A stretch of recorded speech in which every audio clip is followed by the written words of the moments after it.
What's going on, everyone? So, Brian Windhorst reported that the Cleveland Cavaliers are now a bit of a destination, given their recent success, particularly this season. And rightfully so. I mean, they are having like a historically great season, right? At the time of recording this video, they're 34-5 on the season, right? So we're almost midway through the season, and they're on pace to lose 11 games, right? Like, they have just been running through everybody.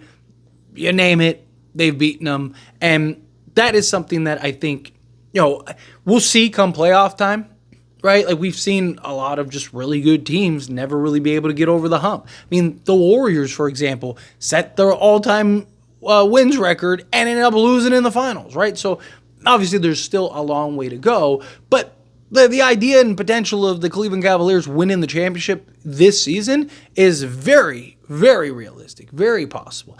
I still think the Boston Celtics are probably the best team. I know they don't have the best record, but best record doesn't always translate to best team. And the, championship hangover is a real thing. Championship hangover exists, and all they care about being healthy come playoff time. But I do think that the Cavs really have a genuine possibility of beating them. Like, I don't think the Celtics are so good they're unbeatable, right? Like, I absolutely could see a team beating them in a 7-game series. I also could see the Celtics just kind of beating themselves. Something that last 2 seasons, they have shot like an historic number of threes. Last year they shot in abundance. This year it's like even worse. And they embody the philosophy of live and die by the three. They went like 9 of like 52 the other night. It's like, at what point do you play a different way? And my concern, right, is that if they go on that shooting slump, do they end up kind of sabotaging themselves of like, let's just trust the process, right? Like, because it's like, or do you become too linear, right? Become too one-dimensional, and it's like, and now you need to pivot and change that, but you haven't really done that all year, right? Like, I have a lot of questions about Boston. Another big thing was like, last year they weren't tested. Now, here's the thing. I'm not one of those people that are like, oh, they had the easiest path or whatever. Look, their job is to show up and beat the team in front of them. Guess what they did? They showed up and they beat the team in front of them. If injuries or whatever else was in the way or got involved, like, that has nothing to do with the Celtics, right? Their job is to show up and dominate. They showed up and dominated and won an NBA championship. So there's no asterisk, there's no craziness. Like, you hear all kinds of crazy stuff. And look, it's coming from a Laker fan, right? Like, championship is a championship, however you want to slice it, right? But I would have liked to see, what did the Boston Celtics look like being tested, right? Because one of their biggest problems was every time they were tested, they crumbled, right? The NBA Finals against the Warriors, they're up 2-1. They look like they're about to essentially wrap this up, and it's done deal. And then Warriors make that push, and they just crumble and crumble and crumble, and then eventually they're just ash, right? It's just, get this off, right? And you see it every year. They run into Miami with Jimmy Butler, and boom, Jimmy Butler just kind of pushes them to the brink, and they just crumble. And I wanted to see, like, what do they look like? Down 2-1 or down 3. Like, I understand that they lost the first game a couple times, but then not being challenged, right? Like, you lose the first game. That happens all the time. I'm talking about, like, you're a game away from being eliminated, or you're down 20 with a chance to go down 0-3, right? Early, or 3-1, right? Something like that. Or you're down 2-0, right? Like, what do they look like really kind of pushed, right?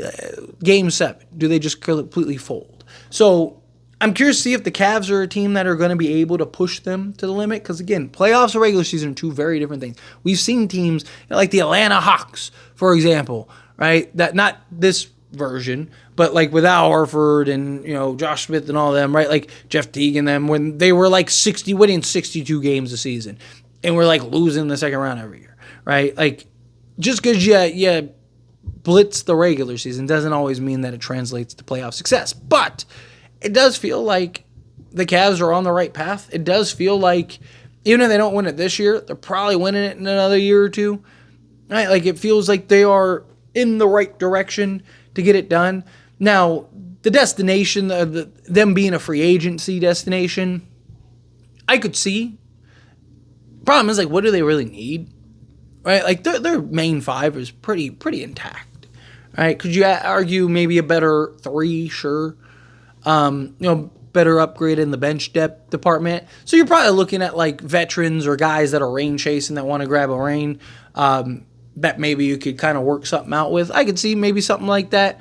But look, they're a team that definitely needs to stay. And if they do stay the course, I could see that. And, like the difference between now and like when LeBron was in Cleveland, because LeBron got, Ray Allen and all kinds of stuff, right? Like, that was Miami, but you get the point, right? Like, because people are always like, oh, no one wants to play with LeBron. LeBron's gotten some free agents. Cavs had some free agents. But also it was a different time, right? Even as 7, 8 years ago was a completely different world by NBA standards, and with social media and the money and everything. Like being in a small market team is not what it used to be. Like it used to be if you weren't in LA or New York or something like that, like you're getting half of what everyone else is getting. Right? But now, like some of these guys, they have the social media and the brand deals and the endorsements and all that stuff that you just don't get anywhere else. That all they got to do is it doesn't matter where they play. Giannis is making more money than 99.99% of the league, and that's including guys on the Lakers and the Knicks and stuff like that, right? Like Giannis is, we're not in the days of like, if you're not in a big market team, you're not making big market money, right? Like those days it still exists to an extent, right? Like there's just more opportunity for like post basketball life in places like LA and New York. But if you're a veteran guy that's just like, hey, I want to win a ring, I want to grab one, like added to the Cavs, does make some sense. You kind of just ride it out for a year or two and just see how that develops, how that goes.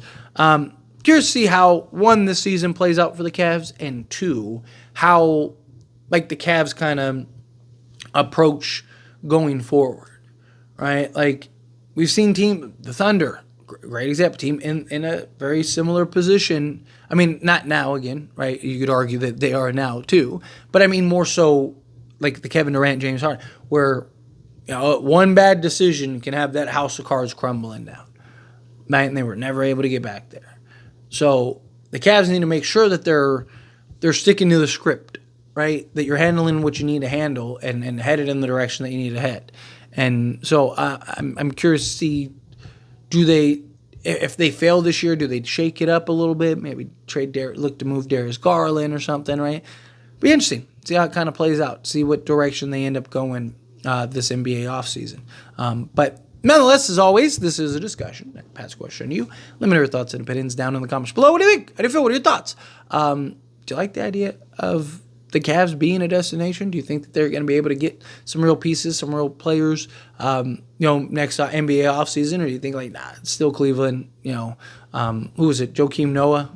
Who was like, when you ever hear anyone say like, I'm going on vacation to Cleveland type thing. So, we'll see how it plays out. Let me know your thoughts and opinions, though, down in the comments below. Should like the video, subscribe to the channel, and I appreciate y'all. See you in the next one.